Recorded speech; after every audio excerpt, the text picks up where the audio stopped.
오늘은 사도행전 2장 1절에서 13절까지 함께 보겠습니다. 사도행전 2장은 성령 강림장이라고 말합니다. 이제 성령께서 강림하셨어요. 갑자기 오신 게 아니라 전에도 계셨죠. 이제 어떤 특별한 임무를 수행하기 위해서 우리 속에 들어오신 것입니다. 예수님도 2000년 전에 오셨지만 그 전에도 계셨죠. 어떤 특별한 임무를 수행하시기 위해서 이 세상에 나타나고 드러나신 거죠. 성령님도 구약에 계셨습니다.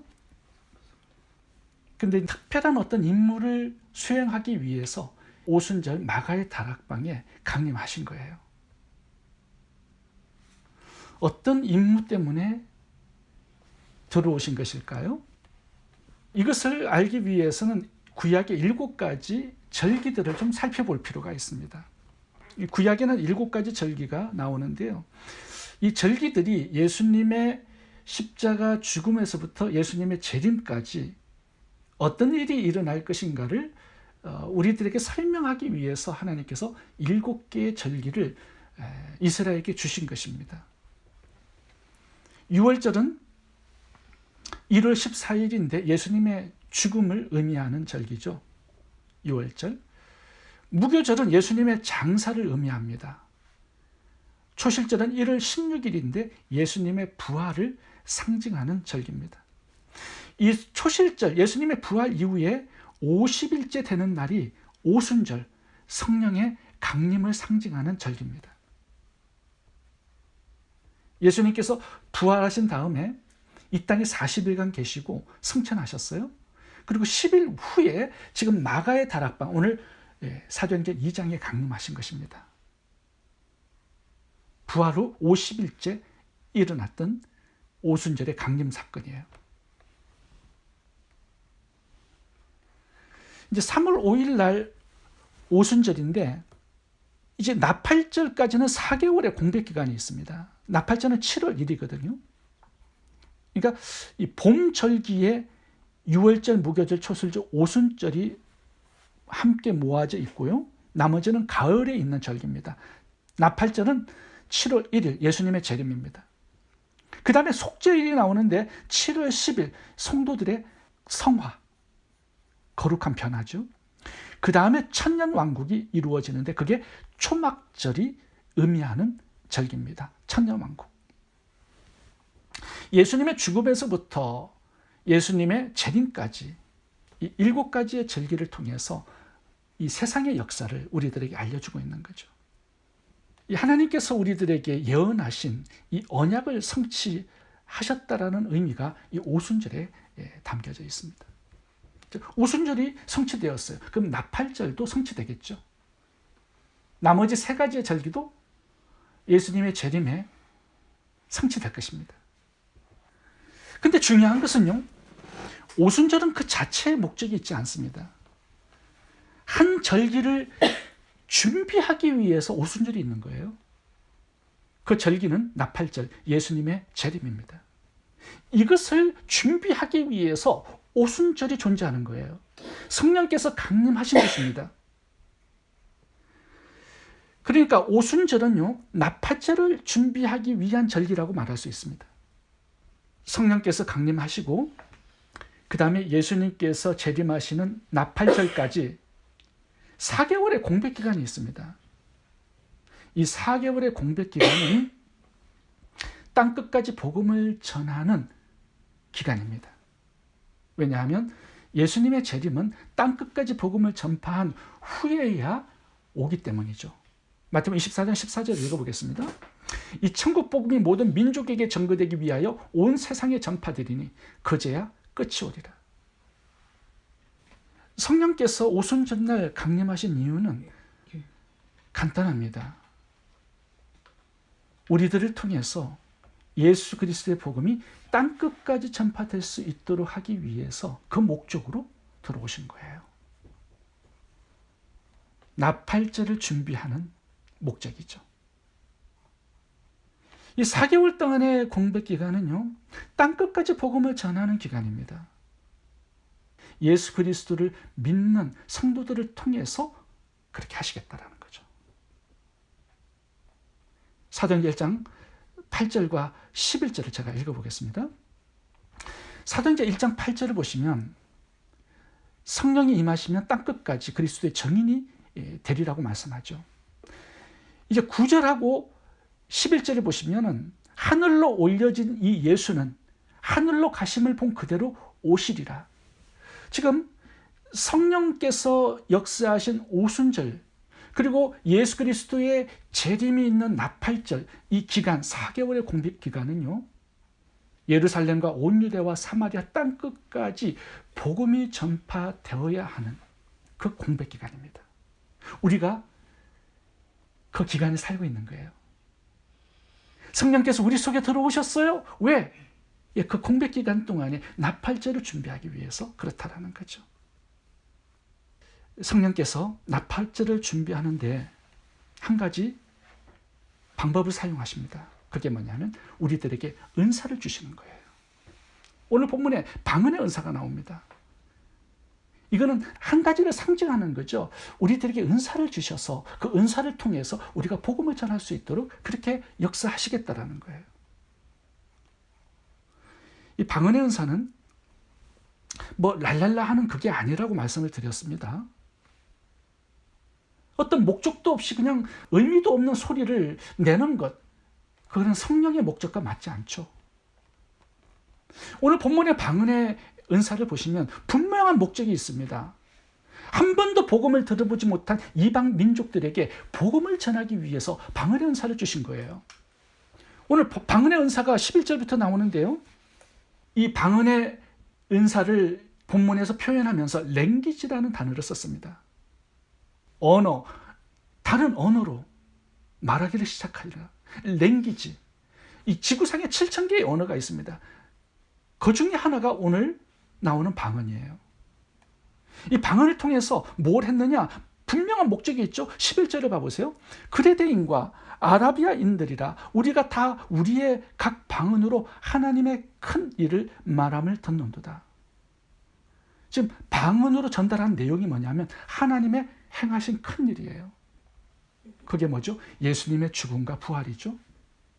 인류의 죄와 사망을 처리하신 예수님의 구속 사역을 방언을 통하여서 전달하고 있는 것입니다.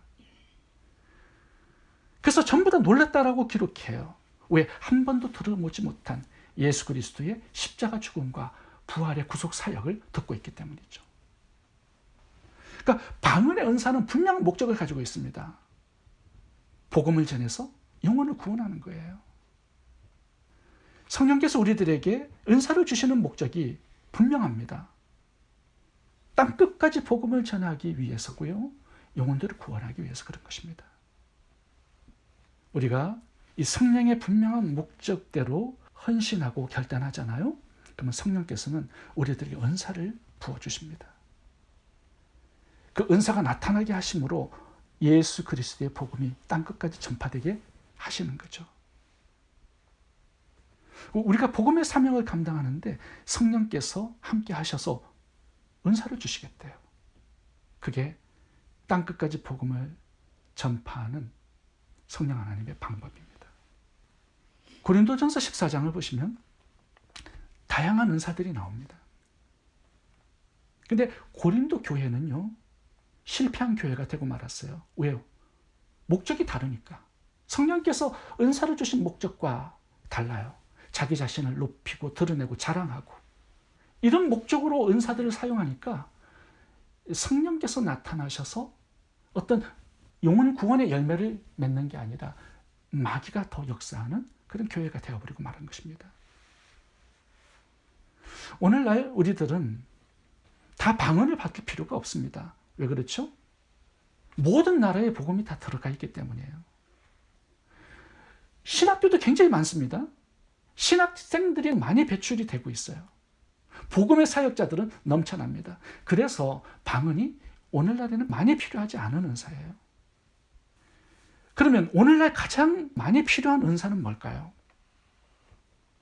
제가 성령께서 주신 은사들을 생각해 볼 때 물론 방언도 있고 통변, 신유, 환상, 계시, 예언 이런 여러 가지 은사들이 있습니다. 이것들을 통하여서 복음이 땅끝까지 전파될 수 있도록 하시는 것이죠. 근데 가장 강력한 은사는요, 재물의 축복입니다. 돈이에요. 돈도 아무나 가질 수 없기 때문에 은사라고 제가 말씀을 드렸습니다. 왜 하나님께서 오늘날 나팔절이 다가오는 이 공백기간, 왜 우리들에게 미국에 살게 하셨고 다른 사람들보다 더 좋은 직장과 연봉을 받게 하셨을까요? 단 한 가지의 목적이에요. 땅끝까지 복음이 전파될 수 있도록 하기 위해서 그런 것입니다. 우리가 매년 선교비를 선교사님들에게 보내고 있어요. 근데 제가 요즘에 고민거리가 참 많아졌습니다. 몇 주 전에 알바니아 조태균 선교사님께서 기도 편지를 주셨는데요. 그곳에서 훈련한 현지 사역자들이 나가서 교회를 개척하고 있어요. 근데 생활비가 없다라는 거예요. 그 고민을 저에게 말씀을 해주셨는데, 저희들도 더 많은 선교비를 보내드릴 수 없는 것이 우리들의 고민이에요. 유병국 선교사님께서도 계속 저에게 메시지를 주십니다. 보면은 늘 안타까운 메시지예요. 외선교회에서 훈련을 받고 파송을 준비하고 있는 선교사들이 많은데, 요즘에는 유럽이나 미국에서 선교 지원자들이 없기 때문에 가난한 나라에서 지원하는 선교사 후보생들이 많다는 겁니다. 주로 필리핀, 남아공, 베트남, 헝가리, 이런 가난한 나라에서 선교사 지망생들이 많이 나오는데, 문제는 그분들을 파송하려고 하니까 가난한 나라에서 선교비가 부족하다라는 거예요. 그래서 늘 저에게 그 얘기를 메시지로 보내주고 있습니다. 그게 고민이에요. 하나님, 어떻게 해야 합니까? 기도만 할 수밖에 없는 거죠. 그래서 저는 오늘날 성령께서 사용하는 은사는 다양하지만 가장 강력한 은사는요, 재물의 은사라고 저는 생각을 하고 있습니다. 지금 감비아에 32명의 신학교 졸업자들이 나가서 모슬람 지역에 개척교회를 하고 있습니다. 저희들이 한 달에 50불 후원을 하고 있죠. 한 목회자에게. 32명이 나가서 교회를 개척하고 있는데요. 모슬람 지역이 우리가 할 수 없는 일이잖아요.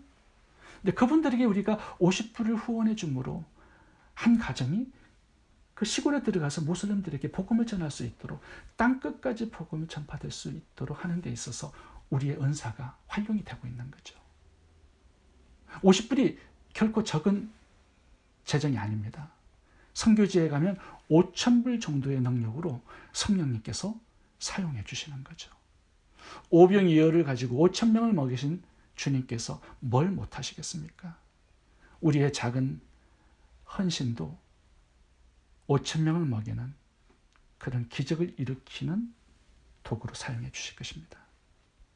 나에게 주신 은사, 축복을 땅끝까지 복음을 전하는 데 사용해서 나팔절, 주님의 재림을 잘 준비하는 저희 모두가 될 수 있기를 바랍니다. 기도하겠습니다. 좋으신 하나님, 저희들에게 오순절을 주심을 감사드립니다. 4개월의 공백기간 동안 성령님과 동행하고 성령님 주신 은사를 활용하여서 나팔절 주님의 재림을 잘 준비하는 저희 모두가 되게 해 주옵소서. 예수님 이름으로 기도합니다. 아멘.